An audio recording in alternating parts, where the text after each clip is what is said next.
পরিবর্তনের প্রেক্ষাপটে দাঁড়িয়ে বাংলাদেশে সবসময় পরিবর্তনের কথা বলা, প্রত্যেকটা দল পরিবর্তনের বিপক্ষে অবস্থান নিচ্ছে। আমরা ঐক্যমত কমিশনগুলোতে দেখছি বাংলাদেশের বামপন্থী দলগুলা, বাংলাদেশের প্রগতিশীল দল যারা সবসময় পরিবর্তনের কথা বলে, প্রগতিশীলতার কথা বলে, তারা প্রত্যেকেই বাংলাদেশে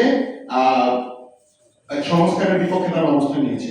বরং আমরা পারতপক্ষে যাদেরকে পরিবর্তন বিরোধী শক্তি হিসেবে দেখি, যাদেরকে রক্ষণশীল দল হিসেবে দেখি, সেই ইসলামিক দলগুলা বাংলাদেশে পরিবর্তনের বরং পক্ষে তারা অবস্থান নিয়েছে।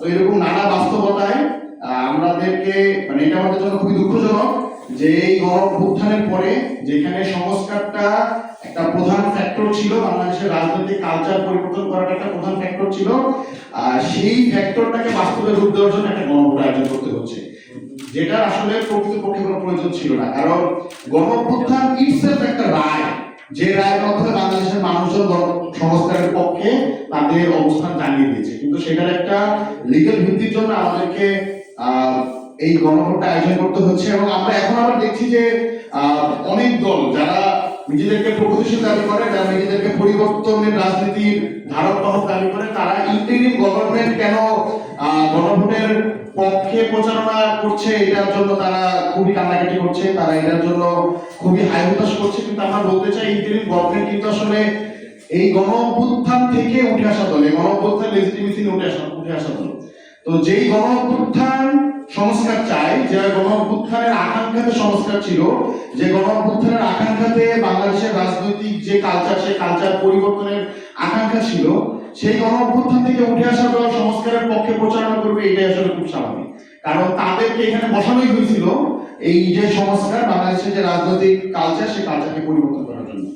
তো আমরা জাতীয় ছাত্র শক্তি যারা আমরা 24-এর গণঅভ্যুত্থানের মাধ্যমে উঠে এসেছি, তো আমাদের একটা দায় আছে যে আমরা সারা বাংলাদেশের শিক্ষার্থী সমাজকে, পাশাপাশি বাংলাদেশের ছাত্র নাগরিক যে ঐক্য জুলাই আমরা দেখেছি, সেই ঐক্যকে আবার একটা শক্তির জায়গায় নিয়ে যাওয়া, যারা আসলে এই সংস্কারকে গণভোটের মাধ্যমে একটা আইনি বৈধতা তারা দিবে। এই জন্য আমরা মূলত এই কমিটিটা সারা বাংলাদেশে মানুষকে গণঅভ্যুত্থানে কেন হ্যাভোট দেওয়া জরুরি, এবং শুধু আসলে হ্যাভোট দেওয়া জরুরি এটা নয়, হ্যাভোট দিলে বাংলাদেশের মানুষজন পরবর্তীতে কেমন রাজনৈতিক প্রেক্ষাপট পাবে, বাংলাদেশের মানুষজন পরবর্তীতে কেমন রাজনৈতিক পরিবেশটা পাবে, সেটা মানুষকে বোঝানো এবং বুঝিয়ে তারা যাতে 12 ফেব্রুয়ারি তাদের যে মানে জাতীয় নির্বাচন, সেই নির্বাচনের পাশাপাশি তারা যাতে গণভোটে হ্যাঁ ভোটটা দেয়, আমরা সেটার জন্য কাজ করব। পাশাপাশি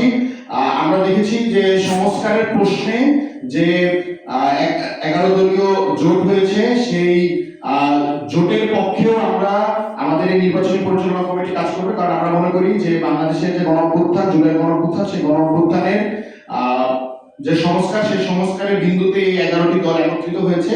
তো আমরা মনে করি যে এই 11টি দল যদি বাংলাদেশে গভর্নমেন্ট ফর্ম করে, এই যে জোটটা, এই জোটটা যদি বাংলাদেশে গভর্নমেন্ট ফর্ম করে, তাহলে এই জুলাইয়ের আকাঙ্ক্ষাটা বাস্তবায়িত হবে, যেটা আসলে আমাদের ছাত্র সমাজের দাবি। আমরা সেই জায়গা থেকে আমরা সারা বাংলাদেশের আমাদের যতগুলো জায়গায় আমাদের নেতাকর্মীরা আছে, আমাদের শিক্ষার্থীরা আছে, তাদেরকে আমরা এই কার্যক্রমের মাধ্যমে আমরা তাদেরকে কানেক্ট করব। আমরা সারা বাংলাদেশের নেতাকর্মীদেরকে এই জায়গায় ঐক্যবদ্ধ করবো, যাতে তারা এই গণভোটের পক্ষে, এই সংস্কারের পক্ষে তাদের এই ক্যাম্পেইনটা জারি রাখে এবং তারা ক্যাম্পেইনটা করে। এবং পাশাপাশি এমন একটা গভর্নমেন্টের দিকে তারা আসলে বাংলাদেশের শিক্ষার্থী সমাজকে এবং বাংলাদেশের সচেতন নাগরিক সহ বাংলাদেশের সকল ভোটারদেরকে তারা নিয়ে যেতে পারে যে গভর্নমেন্টটা 12 ফেব্রুয়ারির পরে বাংলাদেশের এই সংস্কারের পক্ষে, পরিবর্তনের পক্ষে তারা আসলে কাজ করবে।